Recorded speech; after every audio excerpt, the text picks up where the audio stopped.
But his search was vain. His one success was that he found that the water in the old well was not yet dried up. He hadn't much wanted to drink river water. So it was a blessing, however small, to find safe well water. But even so, for caution's sake, he killed a Xlll-2 and burnt its legs black. He killed a Xlll-2 and burned its legs black to make a powder. If you pour that powder into water, mixed it well, and left it for the night, the toxins would sink together with the powder and the liquid atop the sediment. The sediment would be safe to drink. Still, there were some toxins that wouldn't adhere to the powder. So you couldn't say it was absolutely safe. But doing nothing was definitely certain to shorten your life. Even now that he was alone, he was still thinking about survival. Part of him was whispering to just give up, but another part of him was telling him to stay alive no matter what.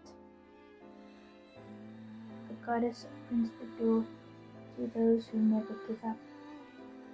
Who was the one who had told him that?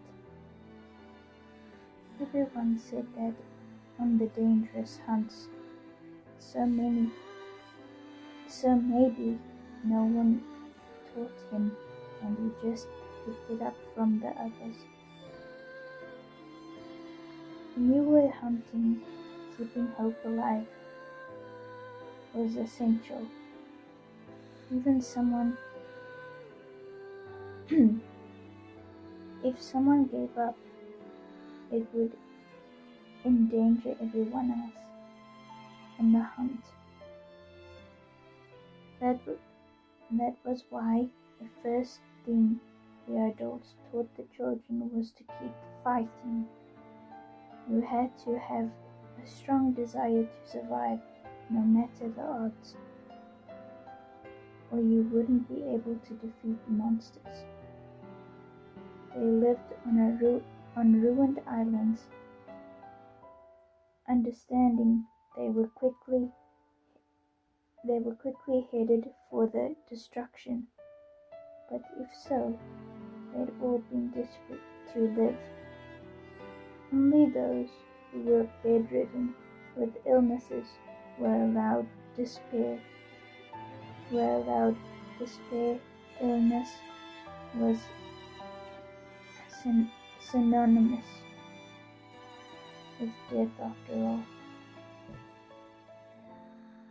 I heard a long time ago, some people didn't die, even when they were sick, got sick.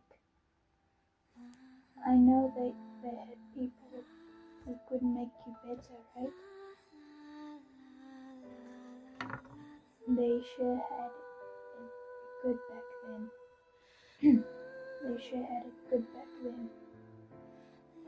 I wish I could have been born 300 years ago. If only they'd been born in a different time, the children had often said. Why 300 years ago? The teacher said. That was when the biggest city in history was made. So there must have been lots of people then. I want to see people everywhere. I think I'd go for 200 years ago. I'd go for 200 years ago. That was right after Cocoon fell, wasn't it? Yeah, so I could give a good whack to those idiots who had a war when everyone was already having a hard time. Hey, we're not talking about time traveling. Just what if we were born back then, okay? If you were born back then, you wouldn't know how much damage the war would cause. I know that. I'd still be able to tell it was a bad idea. The people who didn't get it were stupid. I don't know. I'd want to go back even further. I want to go back even further back. I want to go even further back, like 700 years ago, before the day of Ragnarok. Wasn't that when Grand Pulse and Cocoon were still at war? They were fighting, but then Cocoon almost fell, and the daughters of the goddess saved it, right? Might be nice to live when people would save the day, even when things got bad. Then how about when the city of Padra was still around? But Padra got destroyed in War II. People were always having wars. They were all so dumb. They repeated the names of the cities and events from history so as not to forget it all. If they forgot, they would no longer be anyone to remember the history of humanity. If not for them, so much knowledge would have been lost. After the death of his grandmother, their one teacher, there was no longer anyone to pass on the knowledge of the past. What they remembered was all of it. That was why they never wanted to forget what they had learned. They were the descendants of they were the descendants of the oldest tribe, and they were sure this was the reason they had survived. They'd been entrusted with the mission to pass on what they inherited from the ancient times in an unbroken chain until the very, very end. If all of them remembered every single thing they'd been taught, then that knowledge would last, no matter which of them lived and died. They could leave behind the knowledge of the next someone, even if that next someone would never be born. Leaving the village where his father had been born, well, the ruins of it, he walked forward again. He thought if he kept the Black Mountains close in his sight as he made his way forward, next he might find the village where his grandmother was born. But he wasn't able to find it. He didn't exactly have an accurate map, or maybe he was headed in the wrong direction, or maybe the village had withered away so thoroughly that not a trace was left behind.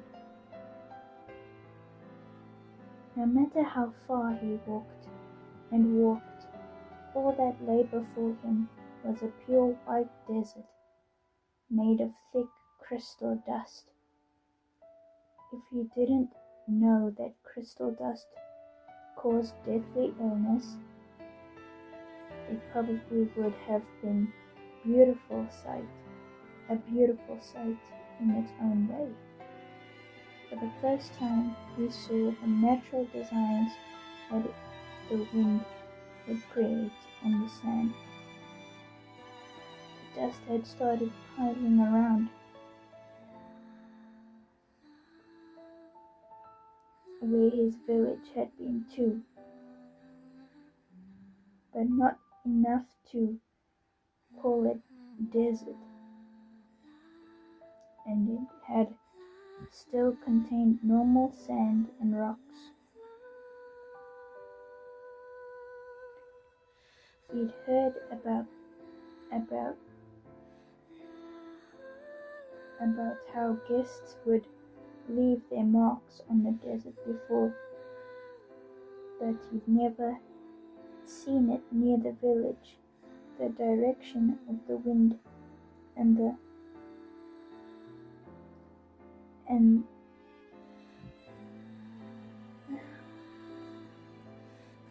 topography wasn't